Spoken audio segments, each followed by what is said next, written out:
Dios les bendiga, Dios les guarde, la paz del Señor con cada una de nosotras en el nombre de Jesús.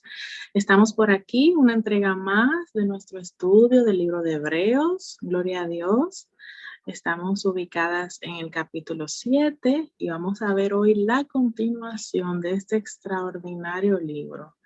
Damos gracias al Señor por su palabra y porque nos permite comprender y poder abrazar sus promesas, sus dichos, pero también la forma tan extraordinaria en la que reveló al Hijo y todo lo que hizo, lo que está haciendo y lo que hará en el nombre de Jesús. Así que vamos a pasar, ¿verdad? Pero antes quiero que nos pongamos en las manos del Señor y que le permitamos al Espíritu Santo que nos permita comprender estos temas, porque si bien es cierto que hablan de la persona de Cristo, algunos temas de estos tienden a ser un poco profundos y es con la ayuda del Espíritu Santo que podemos, pues, ¿verdad?, adentrarnos en las profundidades de este estudio. Así que, Señor, te damos gracias en esta noche. Te damos gracias porque nos permites conocer tu palabra, nos permite conocerte a ti, conocer al Hijo, Señor, conocer al Espíritu Santo, Dios mío, revelado en las Escrituras. Te damos gracias por eso, porque has abierto nuestros intelectos, porque estás transformando nuestros espíritus, Dios mío, y porque estás poniendo en nosotras el querer como el hacer, Señor, por tu buena voluntad. Te pedimos, Señor, que tu Espíritu Santo sea revelando a nuestras vidas, Señor, la porción que tenemos para hoy. Te damos gracias, Dios mío, porque usted tiene un trato delicado y particular con cada una de nosotras, Señor. Y así como lo ha hecho, sabemos que lo continuará haciendo en el nombre de Jesús. Usted toma el dominio y el control de toda esta entrega, desde ahora y hasta el final, en el nombre poderoso de Jesús. Amén, gloria a Dios. Y vamos entonces ahora sí, vamos a compartir, ¿verdad?, la porción, el recurso visual que tenemos, gloria a Dios. Y vamos a ver los versículos del 17 al 21 en esta ocasión. Así que vamos a ver la declaración de Dios de que el Mesías pertenece a otro orden del sacerdocio. Estuvimos viendo anteriormente cómo Dios fue preparando a lo largo de la historia esa profesión, ¿verdad?, ese llamado, esa función del sacerdocio y cómo tenía todo que ir de la mano con lo establecido por él. Sin embargo, vemos también cómo él fue preparando de antemano esa orden por medio de la cual el Mesías iba a operar en el sumo sacerdocio. Gloria a Dios. Y vamos juntas a leer la palabra. La palabra de Dios se lee en el nombre del Padre, del Hijo y del Espíritu Santo. Pues se da testimonio de él, tú eres sacerdote para siempre, según el orden de Melquisedec. Queda pues abrogado el mandamiento anterior a causa de su debilidad e ineficacia, pues nada perfeccionó la ley, y de la introducción de una mejor esperanza por la cual nos acercamos a Dios. Y esto no fue hecho sin juramento, porque los otros ciertamente sin juramento fueron hechos sacerdotes, pero este con el juramento del que le dijo, juró el Señor y no se arrepentirá, tú eres sacerdote para siempre, según el orden de Melquisedec. Gloria a Dios. Ustedes saben que este personaje, desde que iniciamos el capítulo, hemos aprendido muchísimo acerca de él. Entonces, vamos a ver ahora cómo lo que hemos visto se va conectando ya con los últimos versículos de este capítulo. Gloria a Dios. Y vemos en el verso 17, para dar inicio, ¿verdad?, a nuestra entrega de hoy. Pues se da testimonio de él, tú eres sacerdote para siempre, según el orden de Melquisedec. De entrada, fíjense que no hay como que redondar mucho, no hay que abundar mucho, sino que ya se sabe y se expresa lo que Dios ha dicho con respecto de Cristo. Tú eres sacerdote para siempre. Esto podía ser dicho del Mesías que era un sacerdote según el orden de Melquisedec. Nunca en el pasado pudo haber sido dicho en otro escenario y bajo otra orden, otro sacerdote, porque ninguno tenía sobre ellos la capacidad ni la autoridad para poder dar un mandato con tan grande trascendencia como se dijo de este. Y es que la idea que nos quiere dejar el escritor aquí, inspirado por Dios y a través del Espíritu Santo, es que nos muestra que los sacerdocios que vinieron previos al de Cristo eran limitados, limitados en funciones y limitados respecto a la vida de los que estaban ejerciendo esas funciones. Ellos fallecían y ese tipo de sacerdocio en su momento iba a llegar al final, porque venía uno que ni iba a morir, ni tampoco iba a perecer esa función de sacerdocio que lo vemos entonces en Cristo. Y aquí hice la división de versículos, pero va muy de la mano el anterior con este, porque este nos añade entonces la información de que queda pues abrogado el mandamiento anterior a causa de su debilidad e ineficacia. ¡Wow! Fíjense, mire, las que han tenido la oportunidad de ver cómo eran las funciones sacerdotales en el antiguo pacto, eso era una cosa sumamente organizada, sumamente detallada. Dios se sentó a especificar los detalles de lo que quería, cómo ellos debían manejarse, los tipos de sacrificio, todo. O sea, una cosa que a simple vista podíamos decir que era algo perfecto. Sin embargo, estamos viendo ahora que era necesario que viniera el sacerdocio de Cristo, porque ese que nosotros vimos en un principio como extraordinario y completo y perfecto en términos de funciones, entonces aquí nos dice que es débil e ineficaz. Así que si eso que vimos con tanta wow, ¿verdad? Con tanta detalles, resulta ser débil e ineficaz, me dice a mí que lo de Cristo trasciende a un punto que posiblemente nosotras aún no tengamos el entendimiento del completo de lo que implica que Cristo sea nuestro sumo sacerdote. Y eso es algo extraordinario porque le damos las gracias al Señor de que ahora nos va a empezar a mostrar esa parte que no conocíamos. Gloria a Dios. Y es que en la debilidad y en la ineficacia de ese antiguo sacerdocio y de muchas otras funciones que se hacían en el antiguo pacto, no pudo nunca nada ser perfeccionado por la ley. Y la ley establece, en términos generales, estándares perfectos de Dios, pero no da eh, como la forma de cómo poder hacerlos.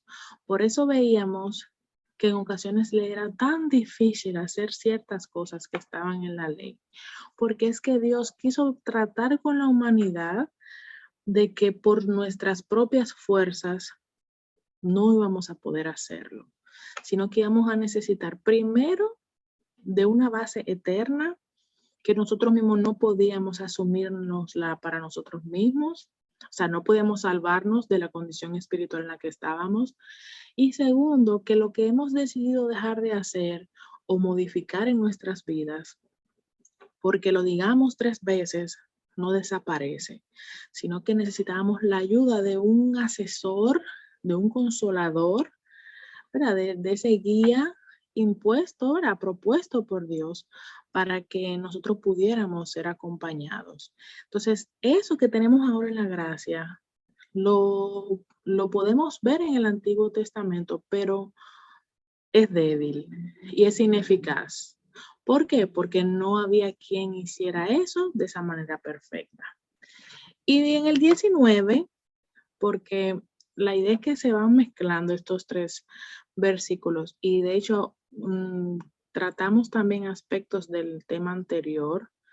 me llama mucho la atención que dicen entre paréntesis que nada perfeccionó la ley. La ley vino a ser entregada para demostrarle a la humanidad dónde estaba pecando. Y también la ley fue entregada con unos mandamientos, con unos mandatos, unas órdenes que el tú hacerlo te aseguraban el que tu nivel de pecado, ¿verdad? Tú lo pudieras conocer, el nivel de tu comportamiento, tú supieras dónde tú estabas fallando. Pero eso por sí solo no te ayudaba a dejar de hacer eso, a dejar de tener ese comportamiento o a borrar lo que previamente tú habías tenido. Entonces, la ley también es introducida en la humanidad con el fin de darse cuenta de que como humanos, por el hecho de saber que no podemos hacer eso y decidir por nuestra fuerza al hacerlo, no nos garantiza que al final vamos a poder como realizar eso en su totalidad. Es por esto que entonces Jesús entra en la ecuación, porque primero Él se da para garantizarnos la vida eterna y luego entonces nos envía al Espíritu Santo para que nos vaya guiando en el camino, porque por nuestra fuerza no íbamos a poder. Entonces, eso de Cristo, de su sacrificio, de más adelante recibir el Espíritu Santo, viene siendo lo que en este versículo indica, que es la introducción de una mejor esperanza. Y que esa mejor esperanza es la que nos va a permitir acercarnos más a Dios, a diferencia de cómo era nuestra condición espiritual anteriormente. Y esto, entonces, todo eso que estamos viendo, que hemos recibido de Dios por medio de Cristo, no fue hecho sin juramento. No fue como que pasó un día y vamos a hacerlo, no, sino que vamos a ver cómo Dios interviene en esto y asume esa parte, ¿verdad?, de responsabilidad de la humanidad, de entregarle a nosotros esa garantía de aquel que iba a hacer su función de sacerdote de manera perfecta. Y que de esa parte no tendríamos nada de qué preocuparnos, sino más bien ya correspondería de nosotros el aceptar ese sacrificio, el aceptar a su hijo y el aceptar su oficio de sacerdote. Al igual, claro, que el oficio de profeta y el oficio de rey. Entonces, todos, y esto es una frase que quiero compartir, que todos los legalistas recuerden esto: nada perfeccionó la ley. Que todos aquellos que sueñan con la ley como la regla de la vida, recuerden esto: nada perfeccionó la ley.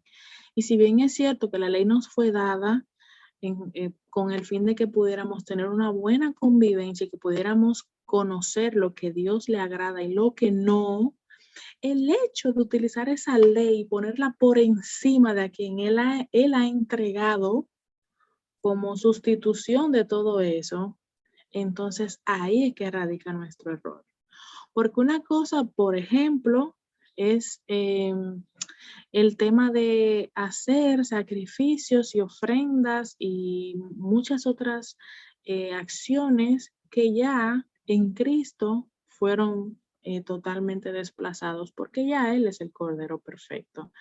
Entonces, el Antiguo Testamento es un compendio de libros interesantes todos, pero tenemos que tener la vista enfocada de por qué Dios nos reveló el Antiguo Testamento.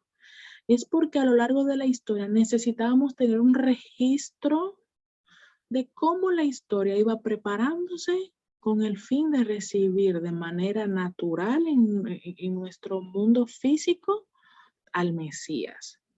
Cuando desviamos la mirada de eso, entonces distorsionamos el propósito de esa ley que nos fue entregada. Por ejemplo, los mandamientos, vemos el número de mandamientos que se fue entregado en el Antiguo Testamento, pero vemos cómo Jesús los menciona en el Nuevo Testamento e incluso los resume en dos. Entonces, el Antiguo Testamento viene siendo el fundamento de nosotros para poder conocer a aquel que venía y que en él iban a ser perfeccionadas todas las cosas. Es que nada fue perfeccionada por la ley. lo que ha sido todo perfeccionado es por medio de Cristo. Y cuando usted pone la ley y a Cristo a competir, entonces automáticamente usted está divorciado del objetivo y ha sacado de contexto todo lo que registra el Antiguo Testamento, que viene como preparación de lo nuevo. Gloria a Dios. Así que, por lo tanto, la ley es valiosa, porque nos muestra los estándares perfectos de Dios, nos muestra reglas de convivencia, nos muestra muchísimas cosas. Pero aparte de eso, no fue hecha con el propósito de que sea solo y exclusivamente para nuestro accionar y que no permitamos entonces a Cristo que trabaje la parte espiritual en nosotros. Porque si se fijan, algunos aspectos de la ley son más de no hacer, no poner, no tal cosa, que en términos físicos, ¿verdad? Pues dejando de hacer eso, pudiéramos estar bien. Sin embargo, había una condición del corazón, una condición espiritual, que sin la intervención de Cristo y del Espíritu Santo no hubiéramos estado completos. Y entonces ahí es que entra el término de que es débil y que es ineficaz porque no permite ni salvar mi alma, ni permite darme poder sobre el pecado, ni me permite conocer las profundidades de mi pecado para yo poder ser transformada por el Espíritu de Dios. Solo me pide hacer cosas en el plano físico para que me vea un asunto de apariencia, un asunto de pose, un asunto de que si hago tal cosa 3 veces ya con eso está bien, y no es así. Entonces, ahora que tenemos el conocimiento de Cristo y le hemos permitido al Espíritu Santo de Dios que transforme nuestra vida, cuando vamos allá atrás y leemos todo eso, tomamos lo que nos corresponde para la gracia, porque hay muchas enseñanzas en el Antiguo Testamento, pero no desplazamos a Cristo, que es el error principal cuando las personas están tan encasilladas en la ley que olvidan al dador de la ley y que olvidan el motivo por el cual se dio la ley y que olvidan a aquel que vino no a abrogar la ley, sino a cumplirla. En él se cumplió todo lo que se había dicho anteriormente. Entonces eso es algo que se maneja por revelación.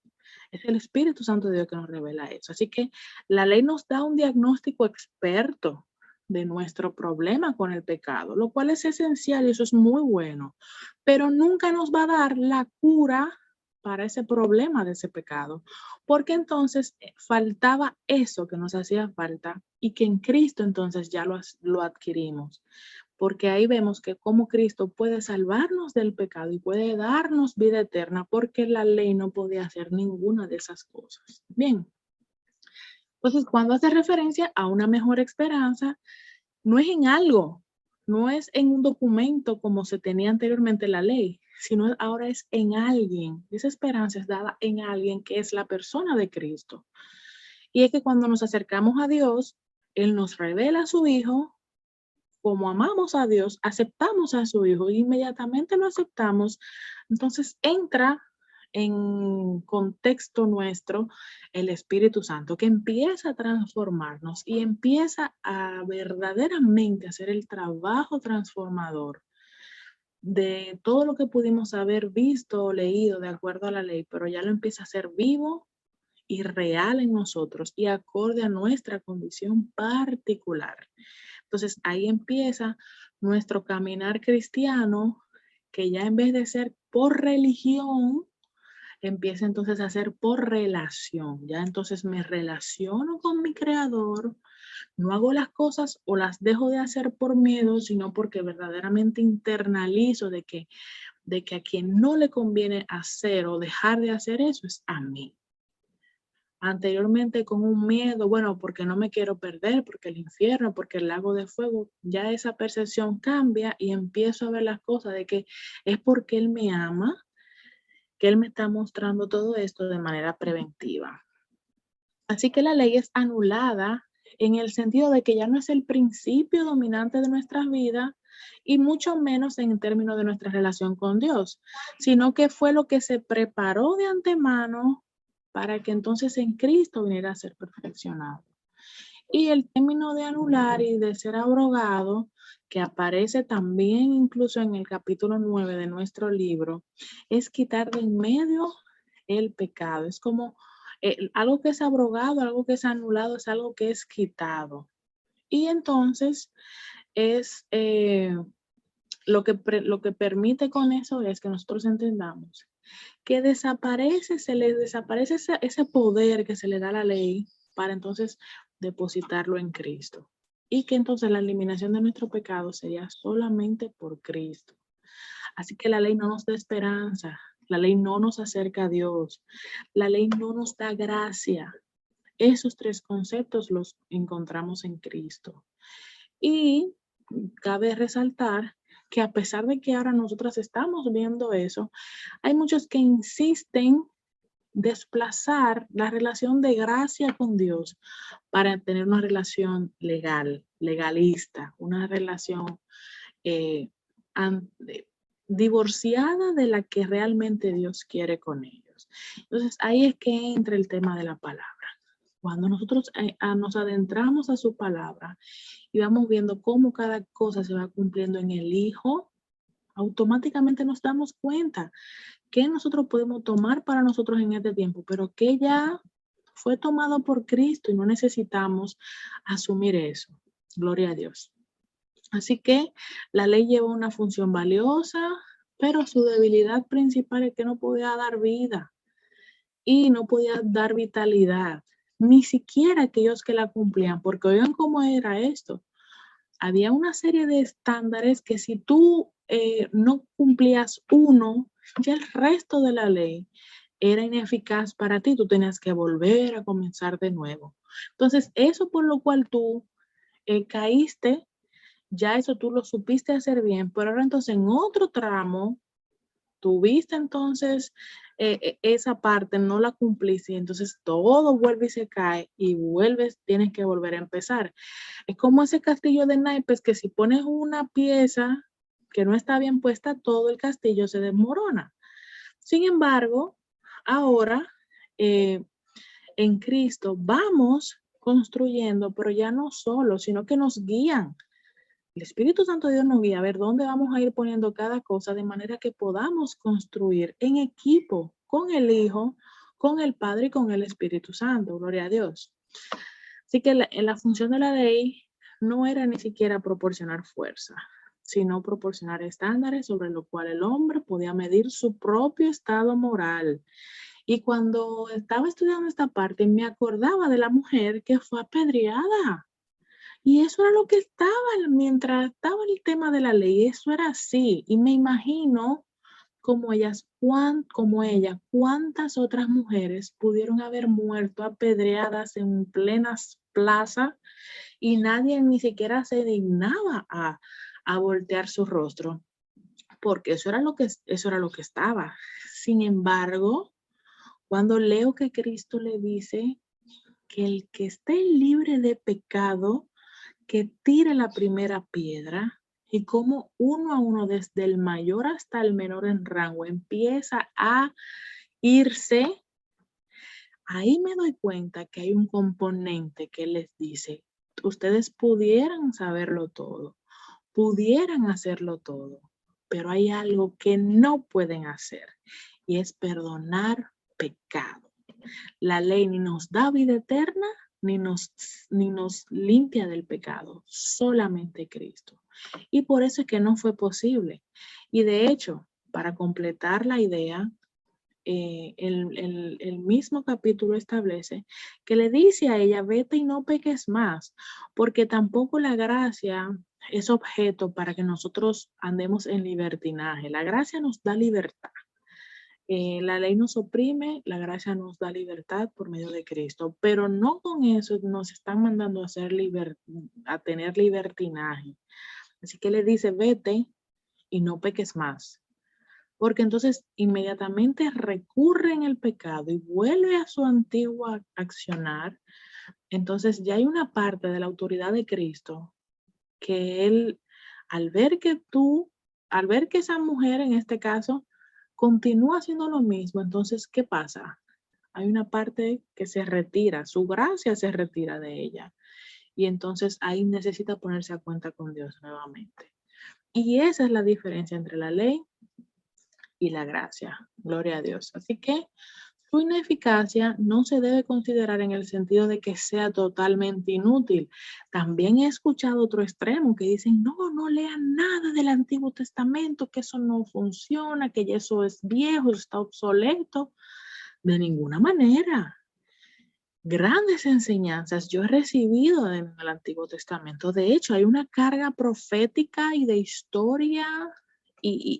Bueno, para empezar, los 5 libros primeros de la Biblia, que son denominados el Pentateuco, ahí está arrojada la historia de los inicios sobre los cuales Dios empezó a trabajar con la humanidad. Yo no puedo decir bajo ningún concepto que sí, que esos libros son inútiles. Aquí no, lo que nos estamos refiriendo y estamos tratando de hacer la exégesis correcta de este capítulo es que si leemos y escudriñamos todo eso con el fin de buscar a algo o a alguien antes de Cristo que venga a darme lo que solamente Cristo puede darme, ahí yo sí estoy equivocada. ¿Ok? Entonces, la idea es que a lo largo del Antiguo Testamento nos van mostrando diferentes tipos de formas en cómo Dios quiere acercarse a la humanidad. Pero hay un sacrificio único y que fue considerado el adecuado, el perfecto, al que no hubo que hacerle nada. Y entonces lo vemos en el Nuevo Testamento. Por eso incluso en las Escrituras se hacen esas divisiones de tiempos, porque testamento corresponde a pactos, significa acuerdo. Entonces, el primer acuerdo fue necesario para preparar todo. Pero el segundo acuerdo, en ese acuerdo se viene a cumplir todo por lo cual se preparó el primero.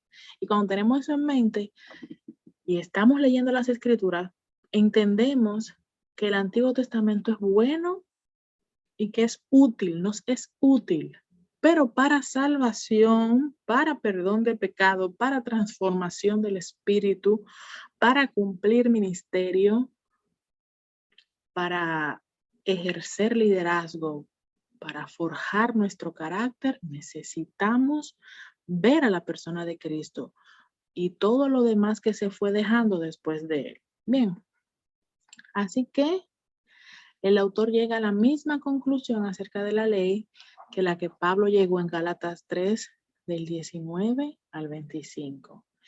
Y, por ejemplo, en Gálatas, Pablo nos muestra la ley como un tutor, un ayo que nos lleva a Jesús. En hebreo, entonces, la ley es asociada con un sacerdocio que si en su momento fue útil, ahora pasa a ser obsoleto porque ahora nos presentan un sacerdocio superior. Gloria a Dios. Y entonces nosotros tenemos una mejor esperanza y nos acercamos entonces a Dios a través de un mejor sacerdocio y de un mejor sumo sacerdote que el que veíamos anteriormente. Y entonces ahí nuestra esperanza está puesta en Jesús, no en la ley de Moisés o en nuestra capacidad para cumplirla, porque muchos pudieran ser muy buenos. De hecho, he escuchado que hay personas que dicen, sí, esa persona no es cristiana, esa persona no sigue a Cristo, no ha aceptado su sacrificio, pero mira, esa persona es ordenada, esa persona es recta en las cosas de la obra social y todo aquello. Y eso está muy bien, pero no dejemos de hacer esas cosas, pero siempre tengamos presente que seamos salvos, que tengamos una relación real con Dios, que sepamos nosotros quién es Dios y qué Él quiere con nosotros, porque de nada nos vale hacer muchas cosas y que al final se pierda nuestra alma. Ahí es que está el punto, como dicen, el kit del asunto. Entonces, ya cuando nosotros depositamos nuestra esperanza en Jesús, sabemos quién es Él, le aceptamos, abrazamos su señorío, su salvación, y permitimos que su Espíritu Santo trabaje en nosotros, entonces ya lo anterior lo usamos. Miren, ustedes saben que cuando yo leo el Antiguo Testamento hay historias que hasta me sirven para yo no caer ahí. Hay cosas que ni siquiera no tienen que llegar a pasar porque ya previamente la vimos. Mira, a ese personaje, mira lo que le pasó por estar haciendo tal cosa. Y a mí entonces cuando se me presenta una situación parecida, yo digo, mira, como fulano, déjame yo no coger por ahí, porque ya yo sé por dónde viene. Porque aunque son épocas diferentes, la dinámica de cómo el enemigo opera es igual, porque yo digo que el enemigo no tiene creatividad. Siempre intenta atacar a los hijos de Dios con las mismas formas. Entonces solamente hay que saber ser un poco observador y ver cuándo él viene, por dónde él viene, porque en ocasiones repite lo mismo. Es contrario a Dios, que es un Dios creativo y que tiene inmensas y variadas formas de tratar en ti y a través de ti. Entonces eso es importante que lo sepamos. Y por último, porque los otros ciertamente sin juramento fueron hechos sacerdotes, pero este, con el juramento del que le dijo, juró el Señor y no se arrepentirá, tú eres sacerdote para siempre, según el orden de Melquisedec. ¿Y qué se refiere el tema de que fue hecho sin juramento? Bueno, de que a pesar de que se instituyó, de que se tomara una familia que desde la cual iba a ser separada para el servicio de Dios y de su templo, y después llamó a un hombre en específico y su familia para que se dedicaran al sacerdocio, ahí no hubo juramento. O sea, Dios dio las indicaciones, pero no juró. Y ahora ustedes son sacerdotes por tal o cual cosa. No. Él lo que les dijo fue, bueno, presten atención, las cosas se van a hacer así, así, así y así. Pero es ahora entonces aquí donde Jehová mismo jura y dice que él no se va a arrepentir de lo que yo estoy diciendo ahora. Y entonces él asigna, él delega por autoridad, por un evento ocurrido en el Antiguo Testamento, en la persona de Melquisedec, de que le permitió tener un encuentro con Abraham, que era el hombre separado, ¿verdad? Del cual venía esa nación. Juntó a esas dos personas en el Antiguo Testamento y le dijo, vieron que no era necesario que vinieran de la misma tierra, están en tierras diferentes y están bajo circunstancias diferentes y aún así yo permití a Abraham que los recibiera. Entonces, de esa misma manera, ahora, en esta época, yo les estoy presentando la manera correcta de hacerlo y ustedes también tienen que aceptarlo, porque es que yo lo estoy jurando por mí y yo no me voy a arrepentir. Y entonces dice que tú eres sacerdote y entonces ahí él declara el juramento. Y dice, oye, Cristo es sacerdote para siempre, según el orden de Melquisedec. No es necesario que él haya venido de ninguna de las tribus que pudieron haber tenido participación en el servicio a Dios en el templo, sino que independientemente de que vino de la tribu de Judá, he establecido yo, y no me voy a echar para atrás, no es un asunto de emoción, sino que todo fue preparado para este tiempo, para este momento en el que yo les digo que Cristo es sacerdote para siempre según el orden de Melquisedec. Y a partir de ahora, ustedes ya conocen las facultades que él siempre ha tenido y siempre tendrá, que son más completas y más perfectas que lo que ustedes habían visto anteriormente. Así que el sumo sacerdocio de Aarón fue designado por herencia, no por un carácter personal, ni fue juramentado por Dios, que es lo que mencionaba anteriormente, pero aquí lo quería resaltar nuevamente. Pero con Jesús, entonces ahí él puso su sello y explicó cuál fue su elección y el por qué lo hizo. Y entonces ya vemos cómo Cristo, pues, desde que entra al plano físico, ¿verdad? Y que nace en nuestra tierra, entonces todo lo que él empieza a hacer es para que esa palabra se perfeccionara, no solo en el plano terrenal, sino también ya en el plano espiritual que se le había sido otorgado. Gloria a Dios. Y con eso entonces tenemos un vistazo ya más completo de los versículos anteriores de por qué tenía que ser él y por qué bajo esa circunstancia y por qué. De hecho, alguien en una ocasión me preguntaba, ¿y por qué no de una vez lo asignó? Y no fue necesario entonces que todo eso, que la tribu y que Aarón y todo eso participara. Y yo le dije, ¿y cuándo has visto tú que una madre tiene un bebé en sus manos antes de los 9 meses? Salvo, claro, excepciones de que nacen de manera prematura. Entonces, en el plano terrenal, hay un orden, hay un tiempo establecido por unas leyes físicas impuestas por Dios que Él mismo no violenta. Entonces, Él no podía traer en el tiempo de Abraham a Cristo cuando ni siquiera de los lomos de Abraham no habían salido las tribus ni había salido Jacob. Entonces, Dios es un Dios de orden. Dios no hace la cosa de manera distorsionada. ¿Y cómo la humanidad en ese tiempo iba a entender estas cosas? No, Él fue mostrando por tipología lo que ya entonces aquí se viene de manera clara y completa a establecerse. Gloria a Dios. Entonces vamos a ver, y ahí sí ya estamos entrando al final de este capítulo, ¿por qué Jesús es nuestra garantía de un mejor pacto? ¿Qué tiene que ofrecernos Jesús que la ley no tiene? ¿Y por qué el pacto en Cristo es mejor que el pacto de Moisés, el pacto que se hizo con Moisés? Y para eso me gustaría también que incluyan el tema de la función intercesora del sumo sacerdote. ¿Qué hacía el sumo sacerdote en el Antiguo Testamento? ¿Y cuáles funciones se agregan ahora en el Nuevo Testamento en la persona de Cristo? Eso sería muy interesante que ustedes lo ubiquen. Así que bueno, de manera general, hasta aquí llegamos, gloria a Dios. No sin antes decirle que entiendo que todo lo que estamos viendo ahora es por pura gracia y misericordia de Dios. Es algo que necesitamos pedirle al Señor. Ciencia, sabiduría y denuedo para hablar acerca de este tema, porque en ningún momento el objetivo de Dios es menospreciar lo que se había hecho antes de Cristo, pero sí resaltar la importancia de que todo lo que se había hecho era preparando las condiciones para aquel en el cual se iban a perfeccionar todas las cosas. Y ahí es que entra el error.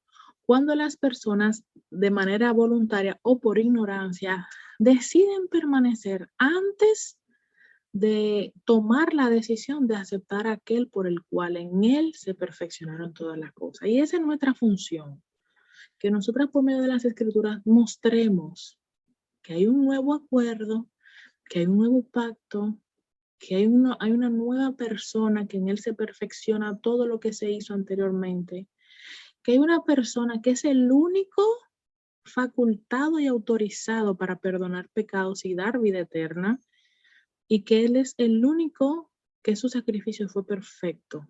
No hay otro, no hay otra cosa fuera de Él. Y a pesar de que el mundo está queriendo mostrar otras alternativas y otras maneras de encontrar la vida eterna o de encontrar perdón de pecados, no es posible y no es real y no es bíblico. Entonces, la doctrina sana es algo que debemos perseverar en este tiempo y lo vamos a hacer por medio del estudio correcto de las escrituras, sin sacar nada de contexto y recibiendo de cada porción lo que Dios quiere que nosotras entendamos y sepamos para este tiempo. Amén. Así que Dios les bendiga, Dios les guarde, le mando un abrazo grande a cada una y nos vemos en una próxima entrega de este extraordinario libro de Hebreos. Gloria a Dios.